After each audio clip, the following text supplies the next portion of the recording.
Hi, it's me again, Ashley Smith. So I wanted to also talk about just some helpful hints as far as if you are interested in pursuing the field of cosmetology.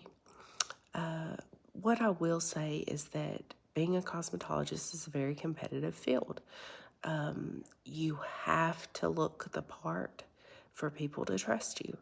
That means that you can't come in to a salon in a professional setting with hair on top of your head and no makeup on and in scraggly clothes and expect to make a lot of money. Now, if you work in a shop or, somewhere where you're just in there cutting hair and it's just a little side gig for you and you're not that serious about it, then you can come in how you want to. But if you really want to be successful and make a name for yourself and have a true career, then you have to look put together, and you have to look the part. You have to look like someone that knows what they're doing. If you were going to get your hair cut, would you want to go get your hair cut by someone's hair that looked all jacked up? No, you wouldn't, because you would think that even though they may not have cut their own hair, you may think, well, what are they going to do to my hair if they can't even fix their own? So you need to think about things like that when you're thinking about what kind of place that you want to work in.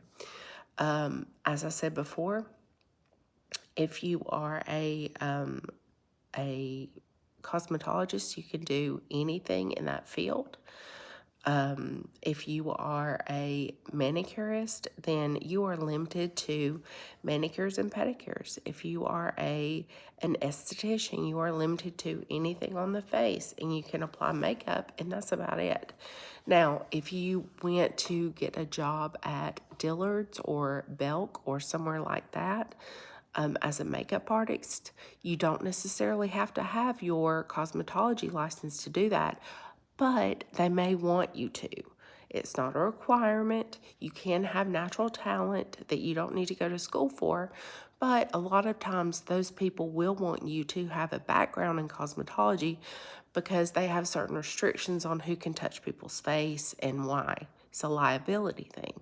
So you can't just think that you're going to go work for a company as a makeup artist without having some kind of background knowledge and knowing exactly what is expected of you.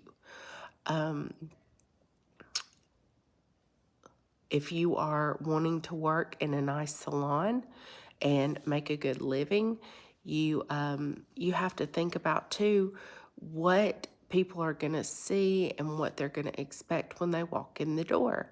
That may not be a very nice thing to think about, as far as you're not supposed to judge people in places by what they present, but if you are walking in a salon and it is dirty, or it doesn't look like that it's been taken care of, is that really somewhere where you would want to get your hair done?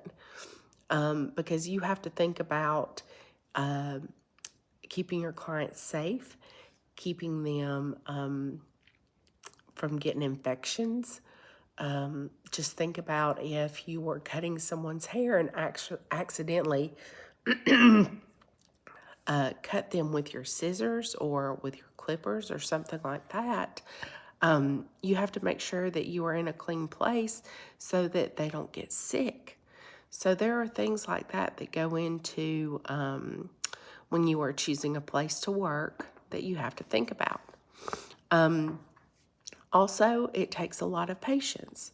I would say it takes about 1.5 to 2 years to really build a good, solid clientele so that you can depend on those clients to pay your bills, essentially, and to come back and get services done. And the way that you build your business is you start with people you know and do a good job on their hair and ask for referrals.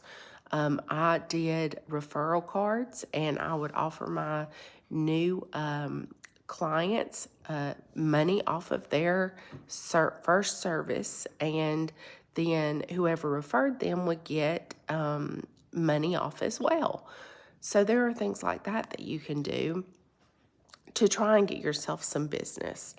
But always think of your client as a walking billboard for your service. So if your client doesn't know how to do their hair, and if they aren't using the right products for their hair, then people might not stop them on the street and be like, oh my gosh, who does your hair? Let me have her number, or let me have his number, because your hair is awesome and I want to have awesome hair also. So that's just something else to think about.